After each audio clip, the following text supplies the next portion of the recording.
Good morning, everybody. Welcome to the Flow Show, Tuesday, 30th of April, end of month. And let's see what that brings for us today. Morning, Kay. How are we doing, sir? Good morning, Ryan. Good morning, everybody. Yeah, we're doing all right, I guess. Well, I wouldn't say a slow start of the morning. There's been a few moves, but getting ready for what's to come. Yeah, hopefully some good stuff to come. Data's been a bit hoping for a bit more from that Eurozone CPI data, but it's proved a bit of a nothing burger in the end. We'll go over those numbers shortly. We're going to start off in China, and a piece out by Bloomberg earlier this morning saying that the already weakened yuan now faces a $79 billion dividend pressure coming in between June and August. This is dividends being paid out to foreign firms from Chinese companies to the tune of $79 billion. So obviously that's going to be paid in yuan, and then foreign firms likely to convert it. Now, a big chunk of that is said to be going through to Hong Kong firms, so there'll be FX from yuan to Hong Kong dollar, but it's going to be any other foreigners who may need to convert. So that means more potential weakness coming for the yuan, i.e. yuan pairs going higher. But we know that they like to be on the other side of that at the moment if there's any excessive moves, getting state banks intervening. So we'll see if that brings anything. But one thing for the diary later on this year. Over on the data front, we had some PMI data out from there. Both numbers, the private numbers and the national numbers there. Manufacturing pulling back a touch to 50.4, that beat expectations. Services a little bit softer, 51.2, lower than last month and expectations. But the more private survey, or the one sponsored by Caixin Bank, rose to 51.4 from 51.1. So a bit of a mixed bag there from the data, but still all positive numbers coming from there, despite the little pullback in the main headline there.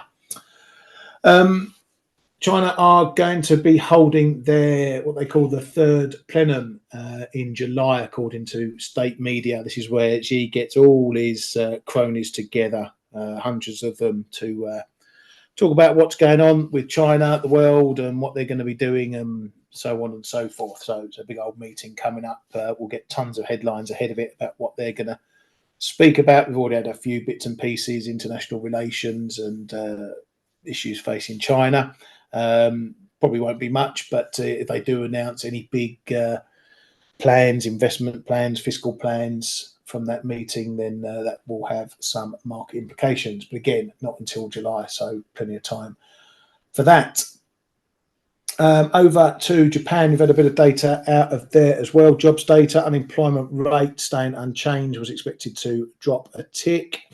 Industrial production numbers looking fairly hot at 3.8%, turning around a negative from last month and beating expectations, although the months ahead forecasts are looking a little bit softer.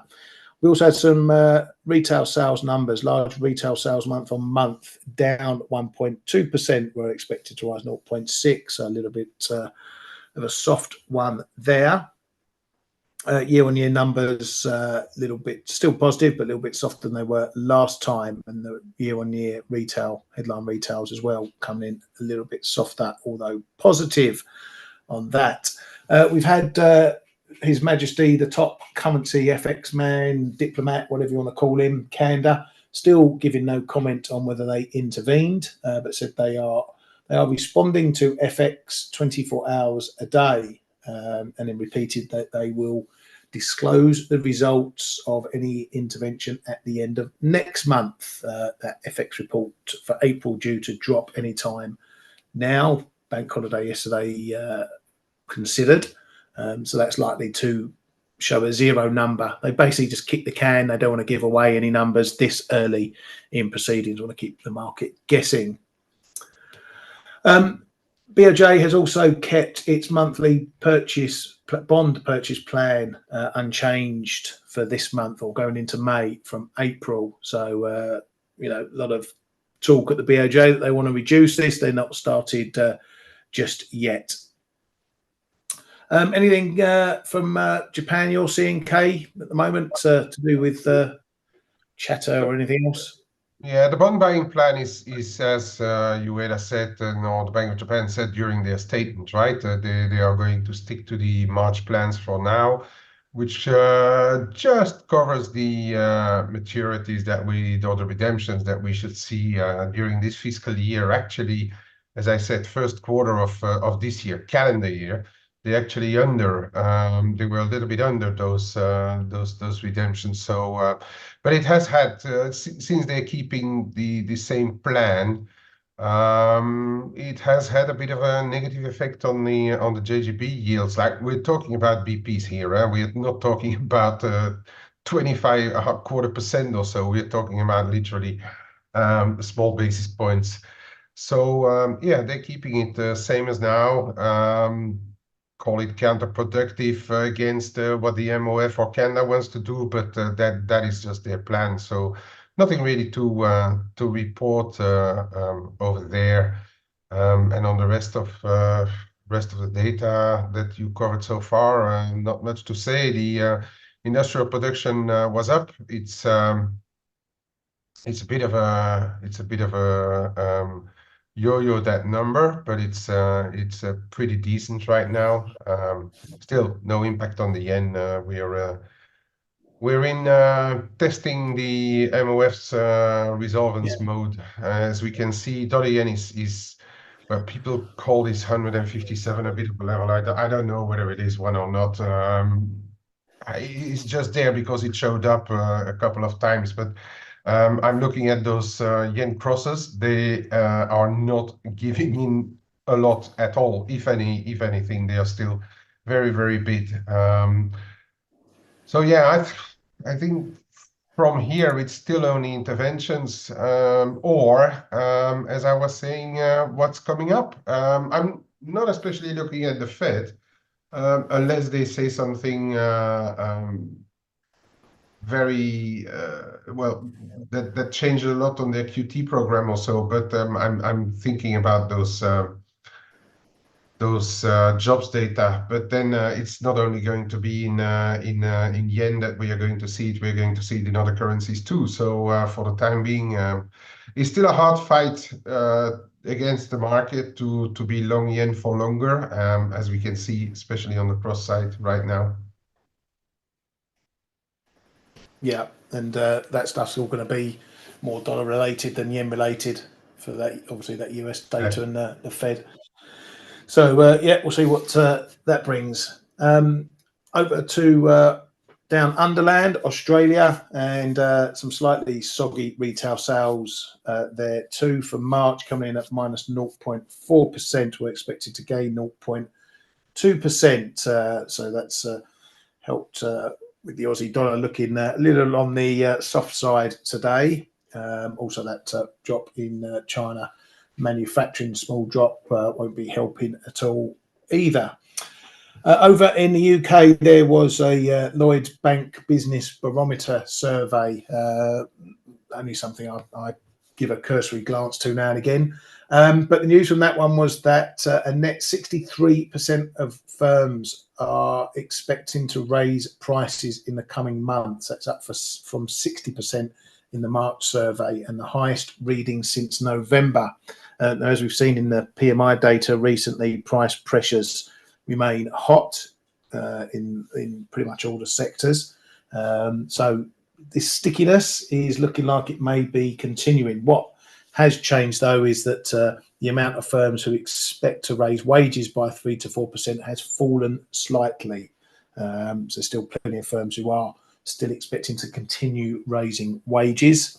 So again, that will add to the inflation picture as well. And the Bank of England obviously keeping a keen eye on wages as well, like some of the other central banks have been mentioning. So potentially sticky inflation to come for the UK. Over in Germany, there was a headline on Friday that I forgot to read out yesterday. They're going to plan, or Germany's federal government is going to plan net new borrowing of 24 billion euros in 2025. It was expected to be new debt of 16 billion, so they've upped that by 8 billion. Germany have been, years over the last decade or so, very tight on their borrowing. They even ran a period where they had no new net borrowing or net new borrowing, but that's jumping up now as circumstances require. But that's going higher to 24 billion for next year versus 16 billion expected. On the data front in Germany, yesterday we had the German CPI numbers. We went through the regionals. The main numbers came in roughly as about expectations. Headline HRCP was 2.4 versus 2.3 expected. CPI was 2.2 as previous, and core fell to 3% from 3.3%. We've had further data out today: price data, GDP data, inflation data. Germany, you can see there some more price data. Import price index there month on month, showing a little bit hotter, but year on year it's still a negative number there. There was green shoots in the retail sector as well, up 1.8% versus 1.3% expected, and turning around a loss last month. Maybe there's some Easter skew in those numbers, like we might have seen elsewhere as well. But as you can see, France as well doing better than expected on the GDP numbers and consumer spending. So all green shoots coming up from these guys. CPI in France as well, looking sticky. Was expected the HRCP to come in at 2.2, stayed unchanged at 2.4. CPI did drop a pip though, but not as much as expected. That was the same case in the Eurozone numbers as well. But as you can see there, more green for Spain on their GDP numbers, green for Italy, even green for Germany on the GDP numbers, although the year on year still negative. The quarter number came in better than expected. I'll skip to the Eurozone numbers. So Eurozone CPI coming in as expected on the headline number, though the core didn't fall as much as expected, so mildly sticky there. We need to just keep an eye on this one, see if we're finding a bit of a floor now at 2.4%, or is it going to continue? But there's nothing here that should change many at the ECB's minds that they're not going to cut, or that they're going to cut in June. GDP there as well, pan-Eurozone number coming in better. What else we got? ECB's Muller saying that we can probably lower interest rates in June, so joining the crowd. ECB's Not was speaking to the Nikkei and said he's increasingly confident of inflation falling towards the 2% target, but that the ECB must be cautious beyond a June rate cut. ECB's De Guindos, old Penfold, says we're heading in the right direction on inflation, but there's still work to be done. A few banks getting the TIPX out on their forecast. I'll tell you, I should have gone long TIPXK years ago, these bank forecasts. BNP now see the Fed starting rate cuts in December versus their prior forecast of July. Just a few months shift there. CBA, talking about the RBA, says they may restore a hiking bias at their 7th of May policy meeting. But they say on balance, they still expect them to cut, but have moved expectations for a cut to November from September, and now only see 25 pips of cuts versus 75 pips they saw previously. Over in gold, Bank of Korea says it's going to consider buying more gold in the mid to long term. So some more pressure from Asia in terms of buying up gold, and probably another one of the reasons why, or one of the main reasons why, we're not seeing gold pulling back significantly at the moment. Kay, anything to add to any of that, or anything else you've got to throw in? Yeah, I mean, it's been a long time since we heard from Not, right? We spoke about him yesterday, actually, that he's been so quiet. But so he does also has penned in June. So I guess the big surprise if would be if ECB does not cut in June. But as I was saying yesterday, I think the debate is now already focusing on July. Yeah, green shoots, huh? In green shoots in Euroland. Enjoy 0.2, 0.3% growth while we can. The euro is positively responding to it as well, although we are still within well-trodden ranges on everything, barring those yen crosses, of course. I think the market is ready to trade it, and it also is interesting for us because it gives us a little bit of an insight on the mood in this market going into the US job reports and whatnot. On the news front, the interesting one that we had yesterday as well, which I would like to add, is the US Treasury refunding schedule for the next quarter that came out. They need to borrow about 41 billion or so more dollars than expected during the May quarter. But we haven't seen the breakdown yet, whether they are going to prioritize the short end or the longer end. We know that has been influencing yields a little bit. Also, the spreads in the yields, the curve has been impacted by it.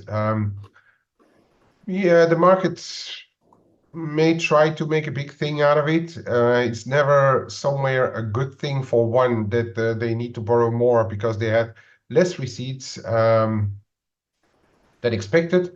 But on the other hand, it's going to keep yields probably underpinned unless we have worsening data out of the US. And again, if you look at it overall, yeah, it's a big number.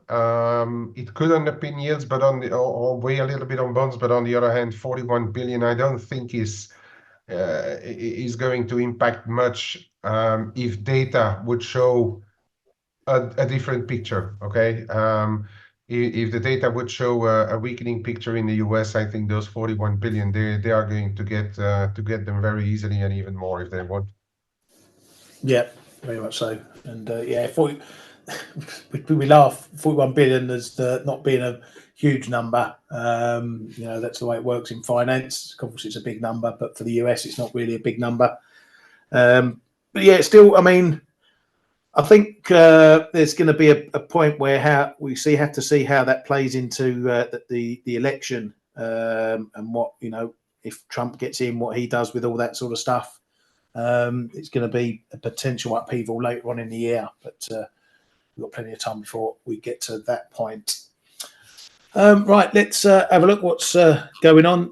As mentioned, we're finding a bit of a brick wall up here at 157 in dollar yen. I don't think we've got anything official there. We can never know. There might be some leftovers, maybe, or something sitting there from yesterday after we got that slap down from the first intervention bounce. Got slapped pretty hard, and then we haven't gone through 157 since.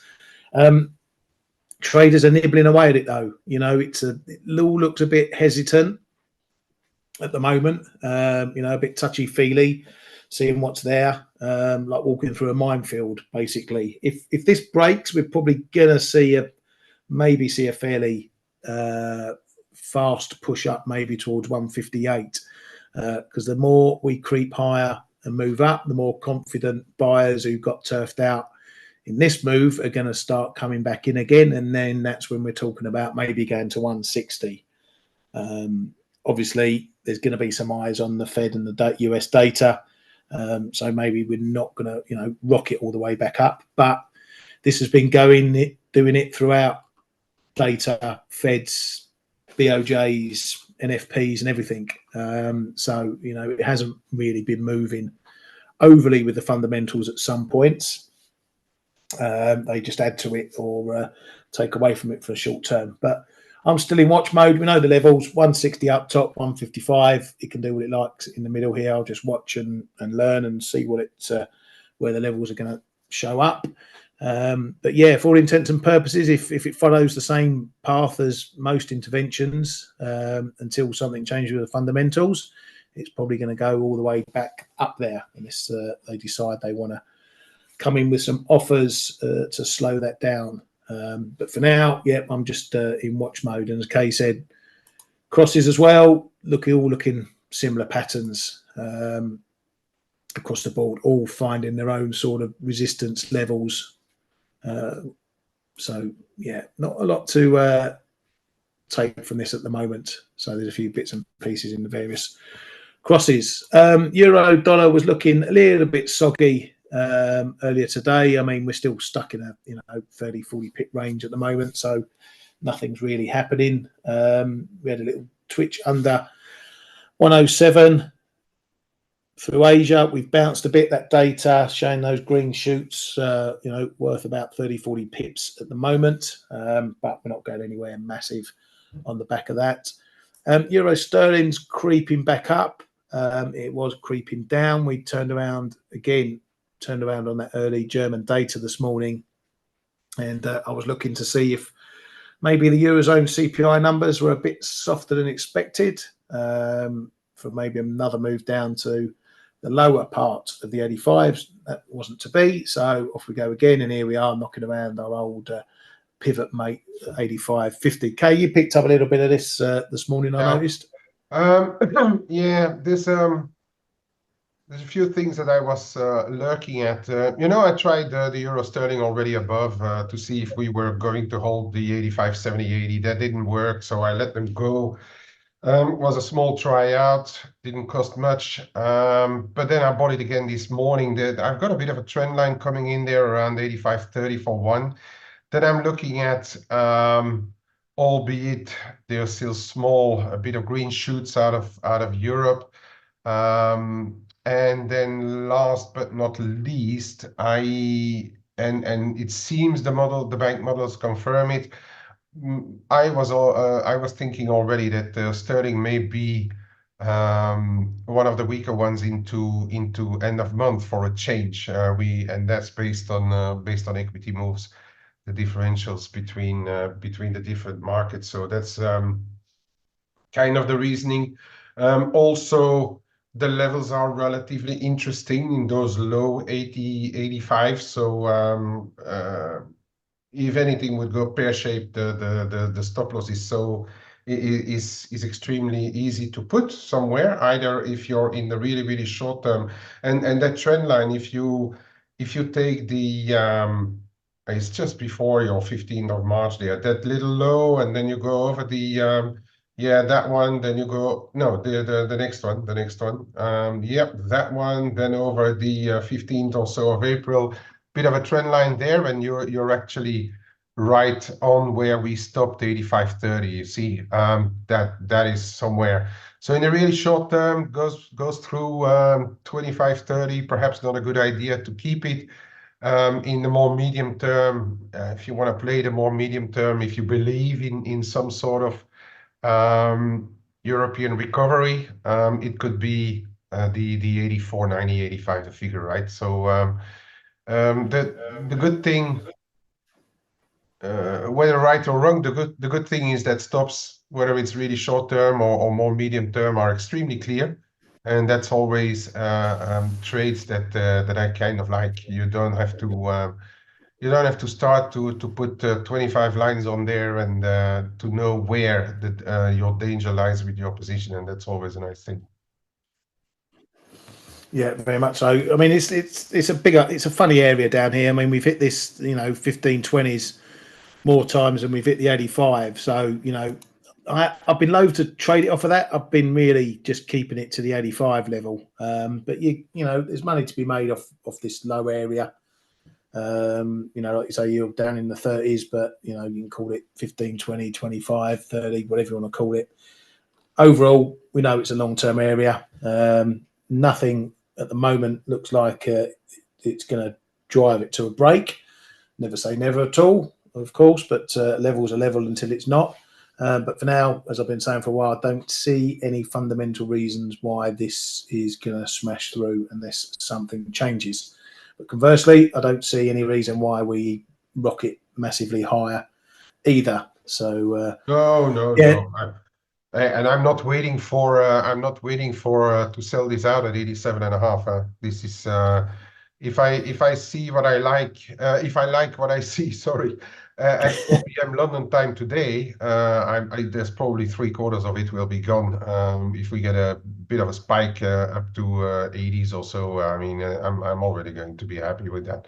It's really a month-end play, and looking at those European data that we had of late, and even the European data, right? You're talking about 0.2% and 0.3%. It's not something where you buy a euro cross on and you hope for a 3%, 4% move to the top side. That's unfortunately not what's happening in the FX markets anyway, on even the best days right now in the majors. Yeah,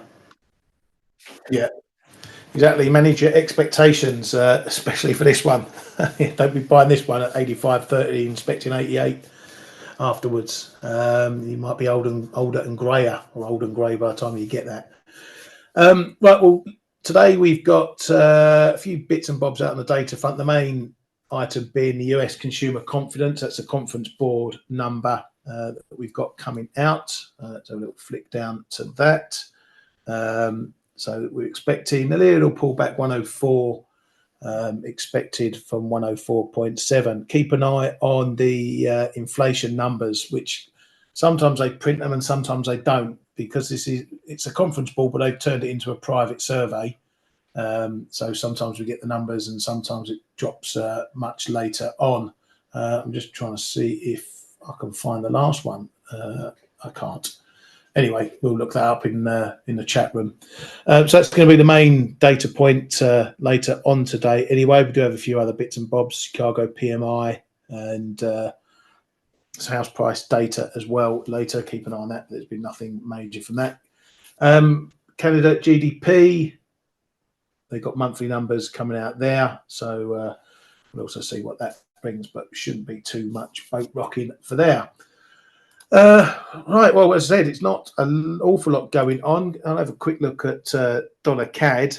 This one's still not getting below 136.50 at the moment. We've had a couple of attempts, so we sort of got a bit of a secondary support area down at 136.30s. I know Blake's queuing up to, I think we were buying this one at 136 if you got down there.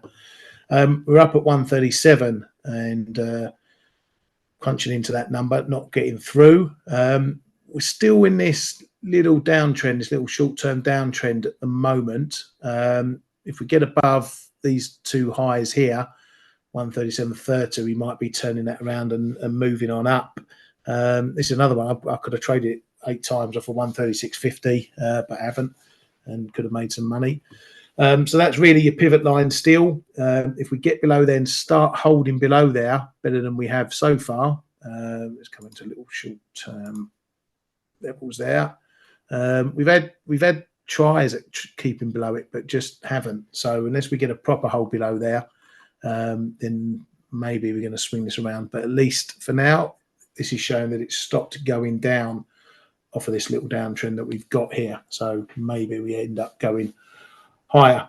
Aussie dollar, as you said, had a little bit softer through the Asia session. You know, we're not talking huge amounts, 30, 40 pips odd, 50 pips odd, but that's coming back as well. We're still messing around this zone, not ready to hold under or really hold above. When we have held above, you know, we've pushed on towards 66, but that doesn't last long.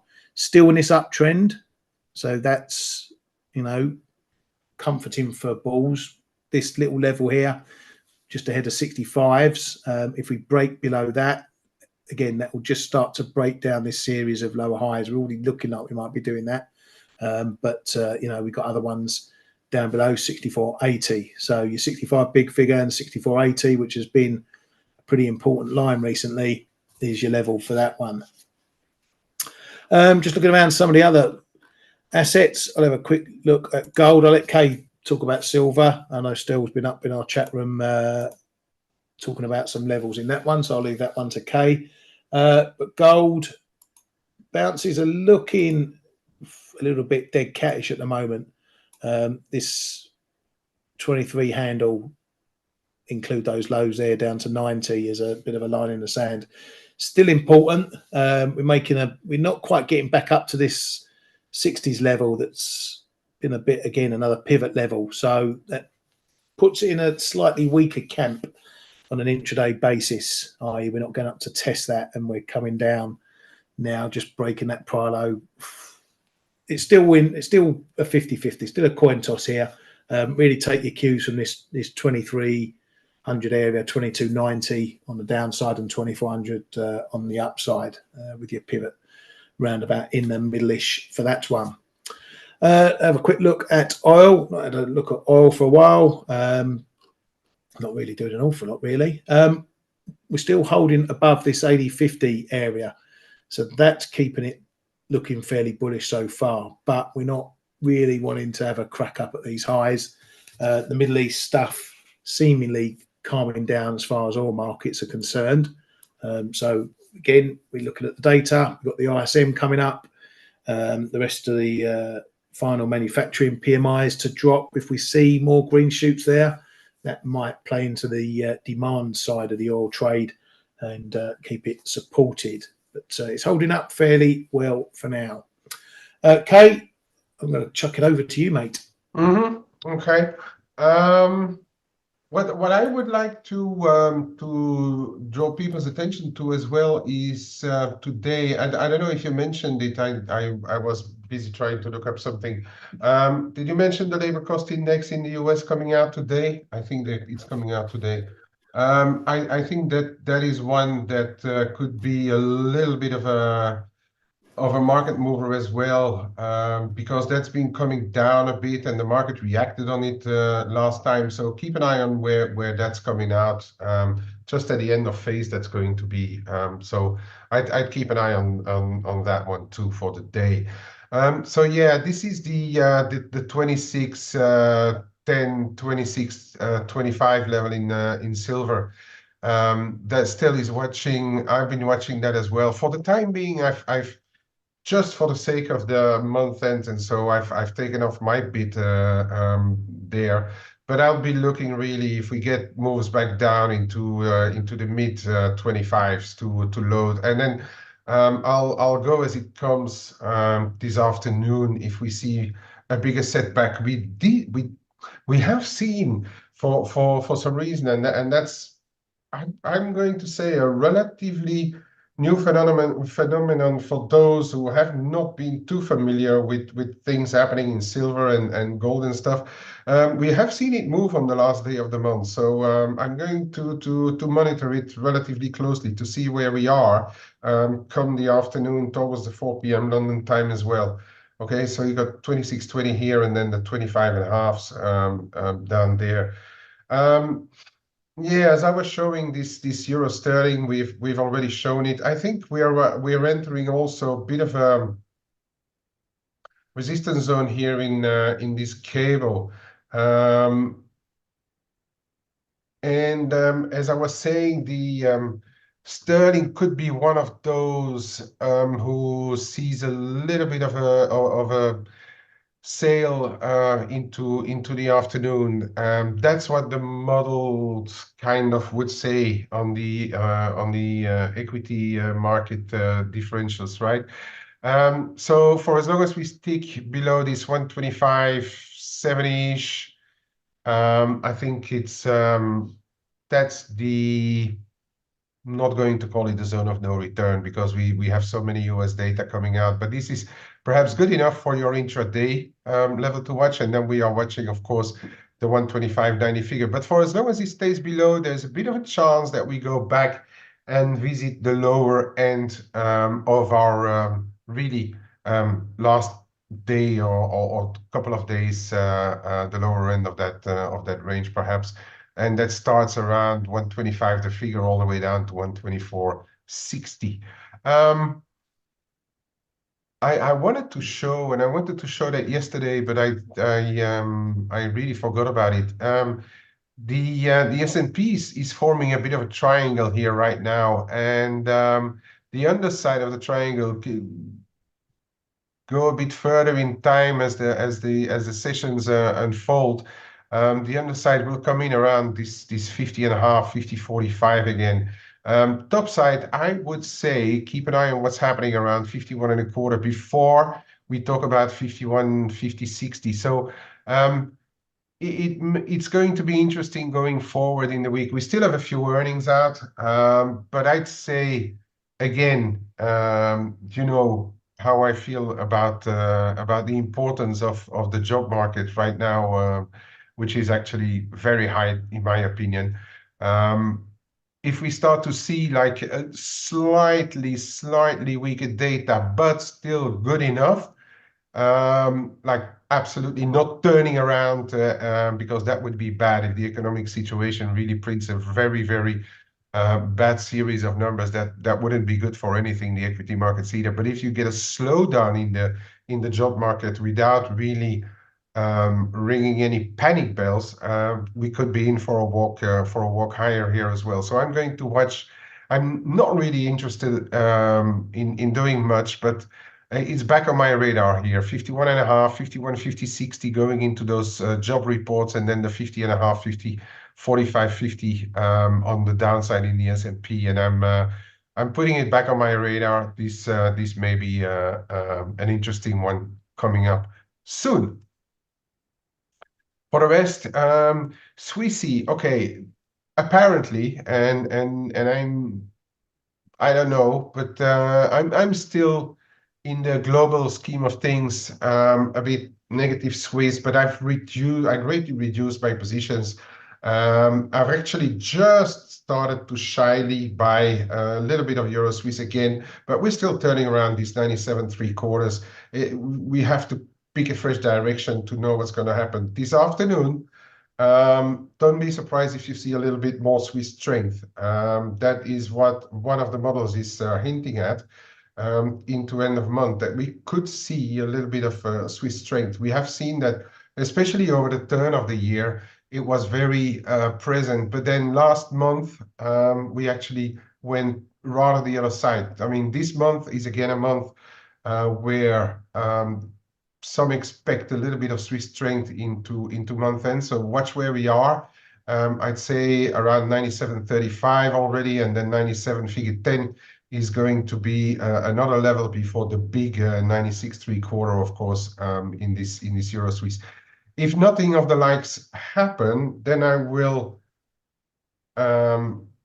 think back about those green shoots in the euro, and perhaps the start of next month we could finally start to push up again into more lofty levels, perhaps even closer to parity. Let's see what happens here, especially in the afternoon and then start of the fresh month.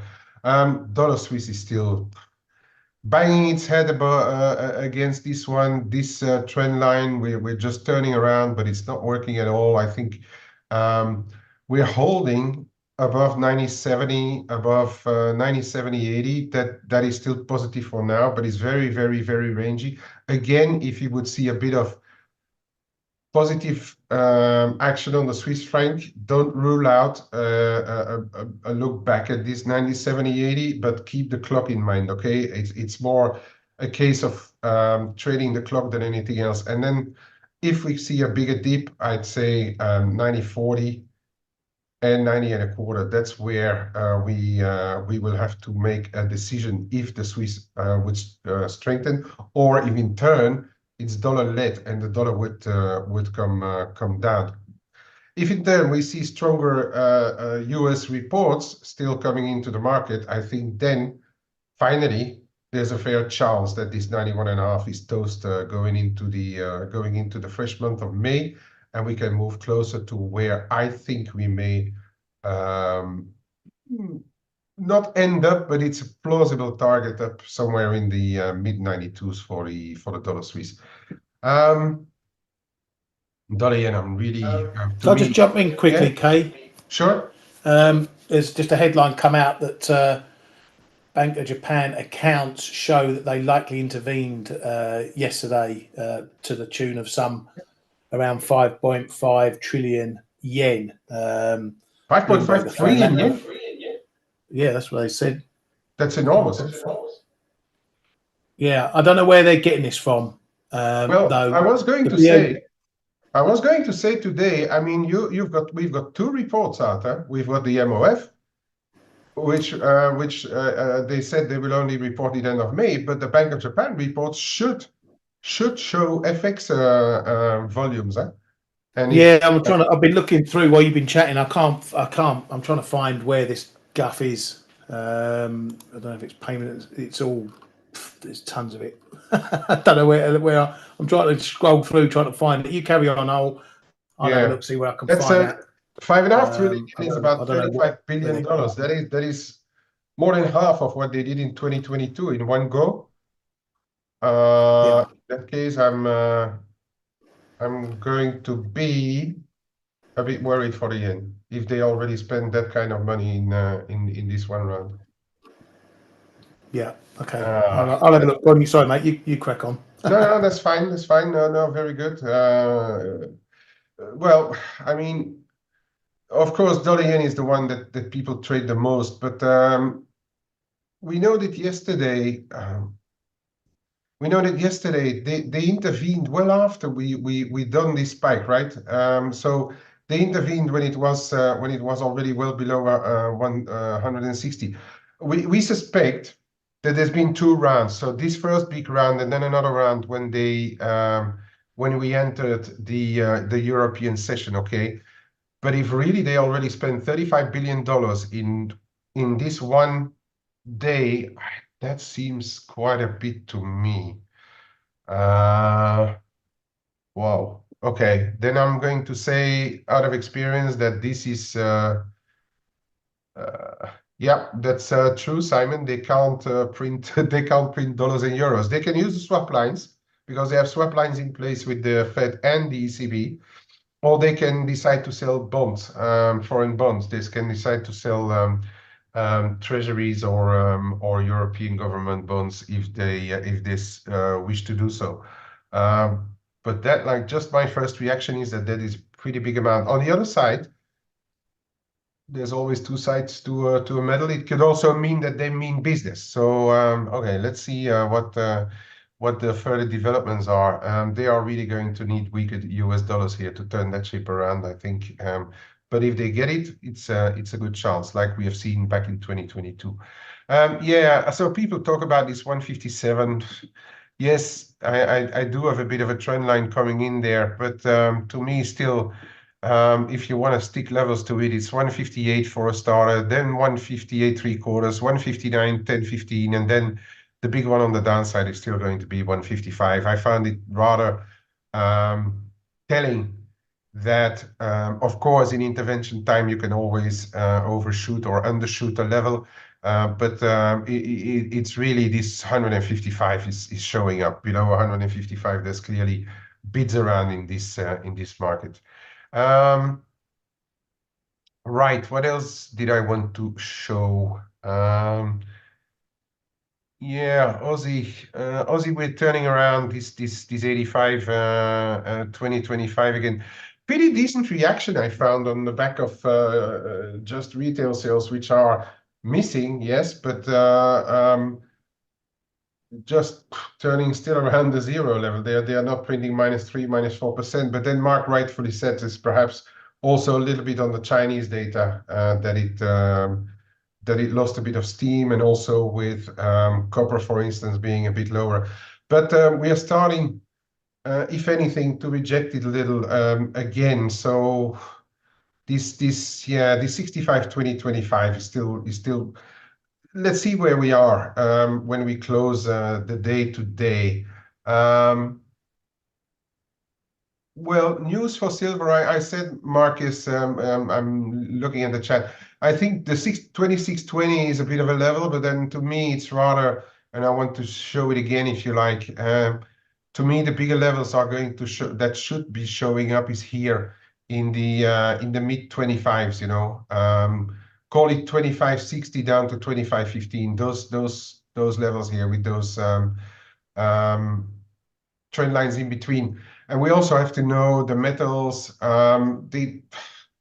Of course, you look at trend lines, and of course you can look at levels, but they tend to overshoot or undershoot a little bit levels because it's just physics stuff, and even though this is not physical, of course, but they do tend to. So take those levels with a pinch of salt. Don't go, for instance, buy at 25.40 with a stop below 25.20 because they can easily print 25.10 and then or 25 and then start to move up again, and then you're looking at a false break, and then we start to go up again. But for me, definitely from here. And I'm going to watch what the clock is telling me this afternoon.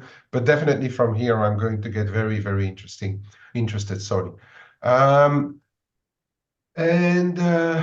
Well, looking at the clock, that's about it, really. Oh yeah, I just wanted to mention the rand. Seen a few articles and which will likely explain what's happening in this South African rand, that for the upcoming elections, which are at the end of May, it seems that some of the market and the investors and the analysts are starting to look at a possible coalition, which could be a little bit more positive than what could have been feared. So we are now a month away from those elections. So I expect dollar rand to get volatile, but apart from looking at the correlation between what's happening in China, what's happening on risk, what's happening with ESCOM, especially, we'll have to look at election headlines over there as well, because they are going to be a real driver. Okay, in the meantime, we are still within. We tried to break out of it, but then kept those prior highs here, but we're still within this broad triangle.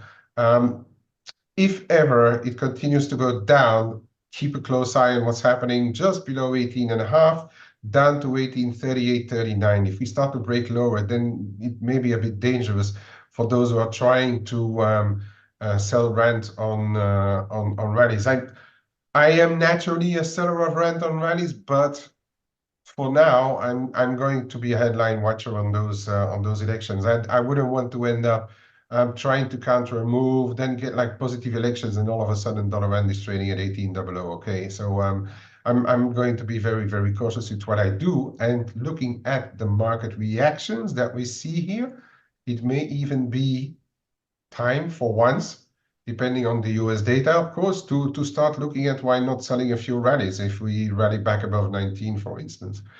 And with that, Ryan, I'm giving it back to you for today.